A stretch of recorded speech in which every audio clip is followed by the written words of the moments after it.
Et salut tout le monde, c'est le Michto, on se retrouve aujourd'hui pour la première vidéo de la malle normalement. Donc moi je vais vous retrouver normalement pour des critiques de films notamment, des critiques de jeux vidéo, après des tests de jeux vidéo, enfin surtout des aperçus, ça va surtout être subjectif, je vais pas faire d'objectivité réelle, je vais surtout faire de la subjectivité. On se retrouve du coup là, aujourd'hui on se retrouve pour un film. On se retrouve pour Sausage Party. C'est comme dans le monde de Toy Story. En gros, c'est des aliments qui parlent. Les humains ne les voient pas parler. Eux, ils voient les humains parler. Et en fait, leur but, c'est vraiment de dépasser, enfin, de sortir du supermarché parce qu'apparemment, c'est le paradis là-bas. Tout le monde le dit. Donc voilà. C'est ça. Personne se pose de questions, mais tout le monde dit que c'est le paradis. Donc voilà. Ils essayent d'y aller, quoi. Enfin, c'est un peu ça le but. J'ai regardé le film en québécois, enfin en version française québécoise, parce que je trouve que c'est plus grossier, donc ça rentre plus dans l'histoire du film. Enfin, ça ressemble plus au film. Donc le film commence sur sur une musique, on va dire. Ça va être la musique du film. En gros, ça commence sur une musique qui, on va dire, vante les louanges des humains, tout simplement. Donc là, c'est, on va dire, la situation initiale. Donc sans encore, il n'y a pas encore eu l'élément perturbateur, là ça commence tout joyeux et tout ça. On voit la petite saucisse, donc Carl qui parle à sa dulcinée, que je ne sais plus du tout comment elle s'appelle, qui est tout simplement du pain hot dog. Donc en fait c'est très sexuel, on va vite comprendre que c'est sexuel, on va dire leur idée. Le but ça va être vraiment pour Carl de la fourrer et ils doivent pas le faire, on va dire, avant d'être sortis du magasin. Ils doivent pas sortir de leur emballage et tout ça, enfin ils sont bien conformés et tout ça, c'est on va dire un peu la règle quoi. Donc tout va bien et tout ça. Carl et sa dulcinée sont choisis pour rejoindre le grand monde, on va dire, jusqu'au moment en fait où il y a le pot de moutarde qui va revenir de là-bas et qui va commencer à dire que c'est pas du tout ce qu'on croit. Donc on va pas le savoir tout de suite ce que c'est. On va pas savoir tout de suite qu'il y a des problèmes et tout ça dehors. Et c'est juste qu'il est traqué par la bouteille, on va dire, de tequila qui ne veut pas du tout qu'elle... bon, c'est un peu tordu, hein.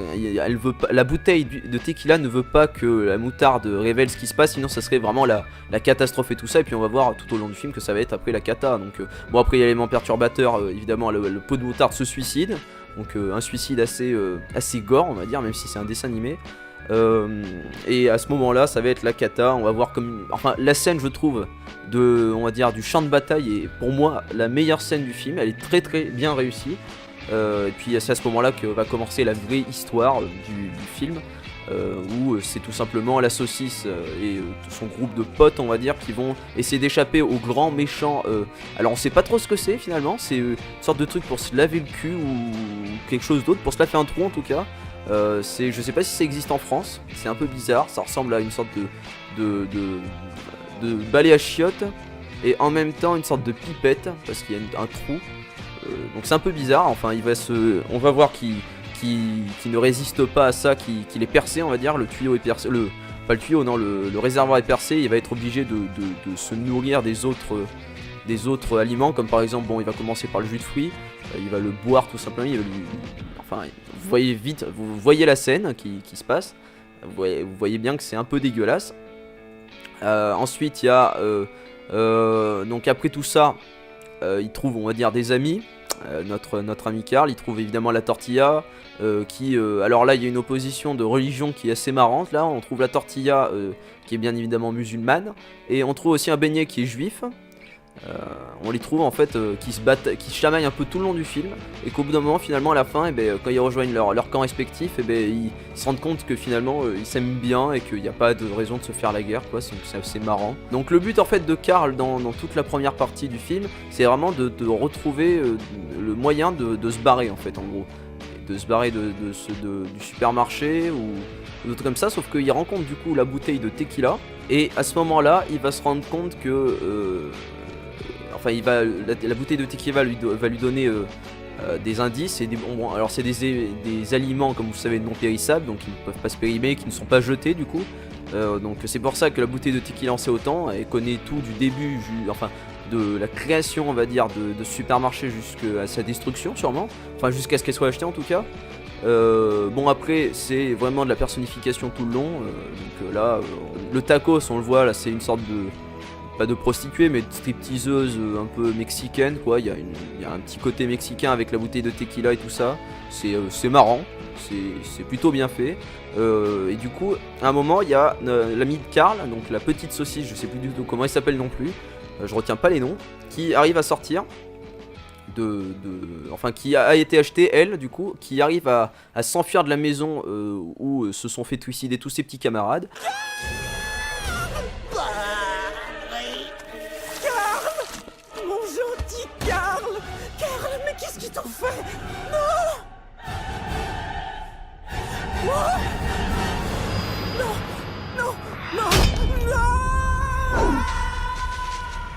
Et sauf que en fait elle atterrit dans une autre maison en croyant vouloir revenir au supermarché. Et là du coup ça va être le délire total, on va dire. Elle va tomber avec un benet total, avec un idiot.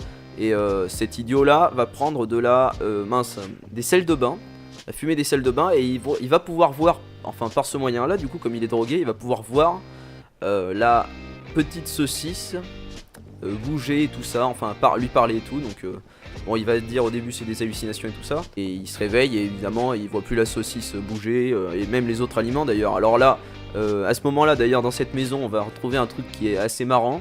On va retrouver Stephen Hawking, donc que vous connaissez sûrement, un chewing-gum mâché qui est dans un fauteuil roulant, donc bon, qui parle avec une machine, donc c'est pour ça on voit vite que c'est Stephen Hawking. Et du coup on va se rendre compte que en fait, ce chewing-gum va être tout simplement le génie du film, qui va faire une sorte qui va démêler une intrigue à la fin un peu saugrenue, qui je trouve est un peu optionnel, qui ne sert pas à grand chose, mais bon, on va dire que c'est ce chewing-gum qui va sauver la mise à la fin quand même. Il va tout simplement essayer de liguer tout le monde, enfin tout le supermarché contre les humains, mais sauf que évidemment ils ne veulent rien savoir. Ils arrivent quand même à le faire au bout d'un moment, et le super méchant, on va dire bon, je sais pas ce que c'est, mais c'est, on va dire, le balai à chiottes, arrive à rentrer dans le cul du caissier, d'accord, du responsable du magasin. Et c'est à ce moment là qu'il prend le contrôle de tout ça là, de ce super méchant. Mais bon, après il y a évidemment le combat final, et c'est fini quoi, on va dire après. Donc ça se termine sur une orgie tout simplement. Ils sont pas embêtés, c'est vraiment un truc que je trouve. Et bon, on est d'accord, le film est totalement c'est de l'humour noir et gras tout le long, bon, comme la malle. Mais je trouve que cette scène de fin, on va dire, avec l'orgie, ne sert pas à grand chose. Ça apporte rien de spécial. Et alors là, juste après l'orgie, encore pire. Bon, pour moi c'était la fin qui était le plus mauvais du film. La fin, ils arrivent à trouver une sorte de portail transdimensionnel, et ils arrivent à voir que le monde qu'ils connaissent n'existe pas, et que en fait c'est une sorte de dimension parallèle ou une sorte de rêve, on sait pas trop. Et on voit du coup toutes les voix, enfin quelques voix, on voit les voix des acteurs principaux. Bon, on voit le chewing-gum, là, Stephen Hawking qui dit Karl, toi tu es Seth Rogen et tout ça. Et du coup à la fin ça se termine tout simplement sur nos protagonistes qui s'en vont dans la dimension des humains, enfin des vrais humains en gros, dans notre dimension. Donc voilà, ça se termine là-dessus. Je trouve, alors du coup maintenant je vais vous donner mon avis sur tout le film en général. Je trouve que le film est très très bien fait, c'est réussi, c'est un bon film. Il y a eu un gros budget à mon avis, on sent qu'il y a des moyens qui sont mis derrière, mais je trouve que c'est très bien fait, mais c'est peut-être des fois un peu limite quoi, on va dire. C'est très très gras. Faut le voir, on va dire, avec un certain degré, avec un certain recul. Les dessins sont très bien faits, notamment. Je pense que les jeunes devraient apprécier. Ça fait pas rire tout le monde. Moi, ça m'a fait rire pour certaines scènes. Je trouve que c'est une réussite. Si je devais donner une note sur 5, je lui donnerais sûrement 3,5. Voire 4, mais c'est vraiment la fin qui m'a déçu, à partir de... Même le dénouement d'ailleurs avec le boss de la fin, bon c'était assez marrant, enfin le contrôle anal de ce caissier, c'était assez marrant, mais il fallait s'arrêter là, hein. L'orgie c'est vraiment... C'était vraiment pour faire l'américain quoi, pour faire tout en gros, pour faire tout vraiment badass et tout ça quoi. Mais je vous le conseille quand même, c'est un film que je vous conseille. Bon voilà, alors c'est la fin de notre vidéo. Je vous conseille de regarder ce film, de me dire ce que vous en pensez dans les commentaires, et on se retrouvera là je pense la prochaine fois pour une autre critique de film. Après l'humour, je sais que ça m'intéresse plus. Bon, j'ai déjà fait des articles sur la page La Malle, des articles de critiques notamment sur Blair Witch et sur War Dogs, donc des films aussi que je conseille.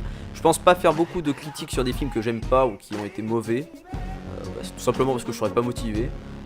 Donc voilà, je vous laisse là-dessus, et on se retrouve sûrement pour une prochaine critique de film, ou critique ou test de jeux vidéo, on verra bien.